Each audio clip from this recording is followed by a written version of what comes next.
আমাদের ভালো রেজাল্ট হয় এবং আমরা নিয়ন্ত্রকের ভূমিকায় যে যেতে চলেছে কেন্দ্রীয় সরকার যেটা নতুন আসবে, তখন আমাদের কাজকর্মগুলো কি হবে, আমরা কিভাবে সেইটা সামলাবো বলতে পারেন। আমরা এখন সেই ব্যাপারগুলো নিয়ে বেশিও রেডি।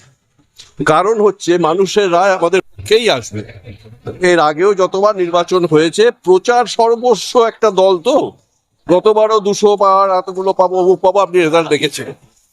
এবারও তাই। আসলে দেখুন, যাদের দুটো পাশাপাশি যদি রাখেন, একটা পারফরমেন্স ওরিয়েন্টেড রাজ্য সরকার, একটা পাবলিসিটি ওরিয়েন্টেড কেন্দ্রীয় সরকার, তো এ তফাৎটা তো গ্রাউন্ড লেভেলে সাধারণ মানুষ বুঝতে পারছে, তো সেটা তারা জানে কাকে ভোট দিতে হবে।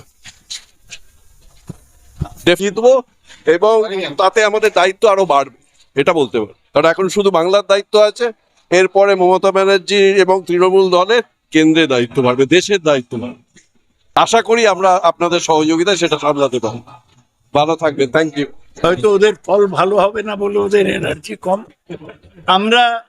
আমি তো এনার্জি পাচ্ছি, আমাদের এত কর্মী নামছেন, এত ছেলেরা মেয়েরা এই রোদের মধ্যে গরমের মধ্যে মিছিল করছে, তা দেখে আমি এই বয়সে এনার্জি পাচ্ছি, সেই এনার্জিতেই চলছে। কর্মীদের মতো মাথা ঠান্ডা করে ইলেকশনটা করে প্রত্যেক বাড়িতে ভোটার স্লিপ পৌঁছে দিতে, প্রত্যেক বুথে পোলিং এজেন্ট পৌঁছে দিতে, মানুষ ভোট।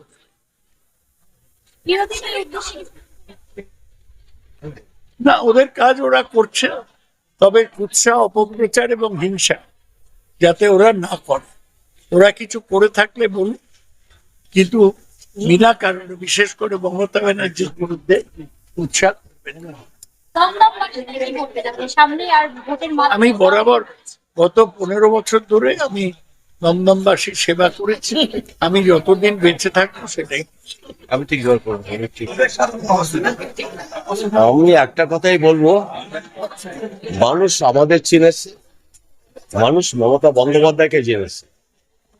তাই একটা কথাই বলবো, মানুষ মমতা বন্দ্যোপাধ্যায়কে ছেড়ে চলে যাবে। আমরা জিতছি, আমরা জিতব। এতক্ষণ আপনারা দেখছিলেন নিউজ বাংলা টিভি।